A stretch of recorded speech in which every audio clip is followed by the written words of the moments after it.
feel like recording that way, is there any benefits to it? Or? Well, at the time I thought there was a benefit to it. At the time I thought that by doing it that way, I was leaving room for somebody else to do it, for me, or to take the songs on themselves, like somebody else. And I thought at that time that a song, it would have, if it has more of a life of its own, you know, that somebody could take it and do something with it that I wouldn't do, you know, that would like take it someplace I couldn't take it. Then that has great value. Right. That's like the greatest value of all for me, because I mean I think of myself.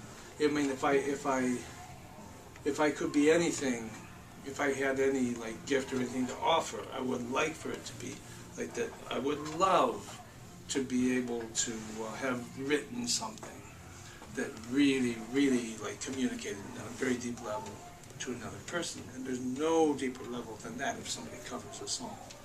You know, it's like they sort of make it their own.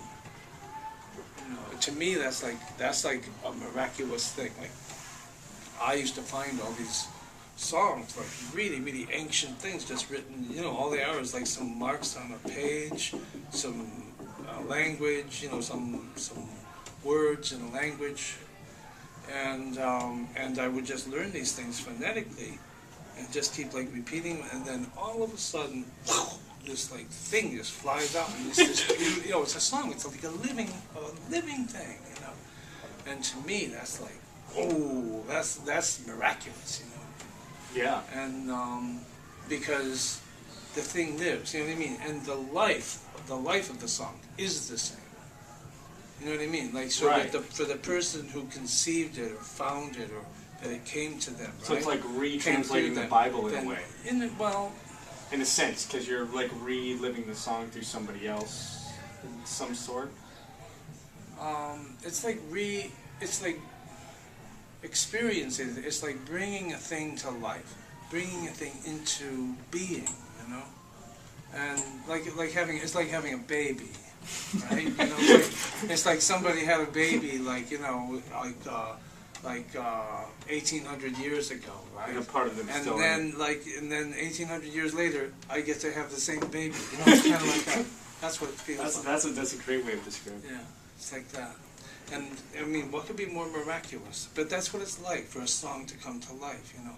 And of course, it's not exactly the same, but in the fact that it's alive, that it takes on life, you know, it sort of quickens, it just is alive, right? That is the same. That same thing happened, you know, for the first person who wrote it. So to me, to have somebody, like, discover the songs and, you know, and bring them to life, it makes them better, more real, and more valuable, and more precious, and more, you know, like more admirable, you know. Wow. You know, than if I cart them around myself, you know, and say, hey, listen to this one, folks. You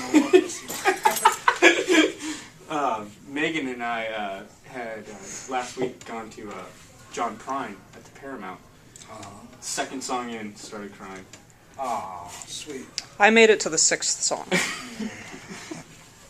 I don't know if you're a fan of his music. We were just, I think my cousin, one of the guys playing violin with us, is a big fan of John Prine. I don't really know him very well. But, you know, I mean, but I understand that, you know, if somebody can movie like that, that's a beautiful thing. I feel like seeing that show last week and then being able to see you this week and actually sit down and talk with you is like such a blessing. Yeah. I'm really excited. Wow, she's playing a harmonium, huh? Yeah, and that's sweet. And these guys, I don't know if you've ever heard them. Yeah, they live in Ballard now. Yeah. But yeah, that's usually, you know, they're known for like, you know, very like electric, noisy, loud stuff. You know? Yeah. What's the name of her other band? Magic Markers. Magic Markers, Yeah. and then They're so good. Yeah, they're great. And I love the coolest thing about them.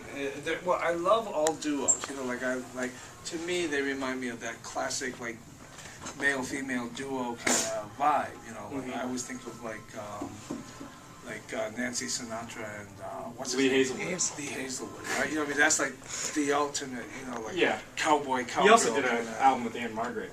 Yeah, I didn't know. It's a fantastic record. But everything Lee Hazelwood did was great. The first time I saw Magic Markers was about 7 years ago, and this guy was kind of taunting her, Really? and so she bit him in the cheek, and there's blood gushing out and things like that. Ooh. I thought that was a kind of a... She's amazing.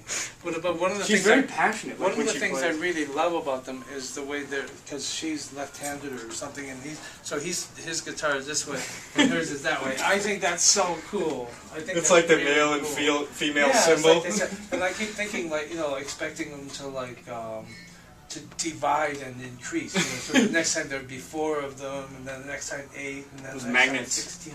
Yeah.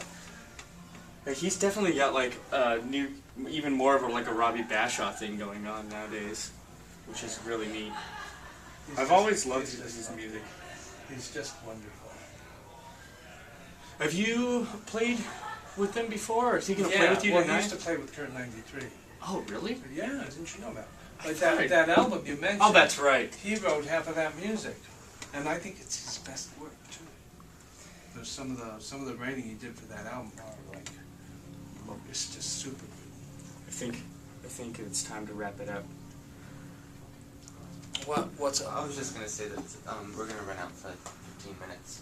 You're gonna run outside for 15 minutes? Yeah, we're gonna walk down to the market. Did you wanna us to wait for you? Did you wanna take a walk or? No, I'm just gonna hang here. Maybe I'll get something to eat here or something. Okay, cool. We'll be back in just a second. Okay, sweetie. Sorry. Yeah, we got all night. Do you think you can stay in Cleveland for... I love Cleveland. Yeah, I must say. I think I really need to visit there. You should. It's a good town. They got a lot of energy going on for the playoffs and all that stuff right now. People seem to be really happy. Is that kind of nice to see the smiles on people's faces? I don't know. I don't know about stuff like that, but like I just know that Cleveland's like a nice, unpretentious town. Like the thing you were talking about, like people not being happy to see you. Yeah. That's like It's like you a don't- wholesome that doesn't- Midwest yeah, kind of vibe. That doesn't really happen in Cleveland. The cities, there are very few cities where that doesn't happen. And I mean, just in general, you know. I mean, of course, there are some cities there are some people that they're happy to see wherever they go, you know. But like for just like you know, somebody who does sort of works on the level that I work on, you know, they're like, it's just a level of like sort of the jadedness of people, you know. And Cleveland, Detroit, those are like very unjaded towns. They really are. Well, if you look at the, you know, history of it, they're very blue collared. Yeah.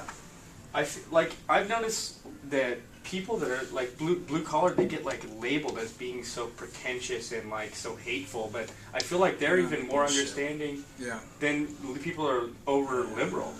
Yeah. Like I think we get a lot of that here in Seattle. Everybody's like so PC that they become racist in a way, because they start like grouping people up in like these like areas where you got to be like this if you want to be like this, and it's like that's all bullshit, you know. You just are what you are, and you do what you do. Yeah.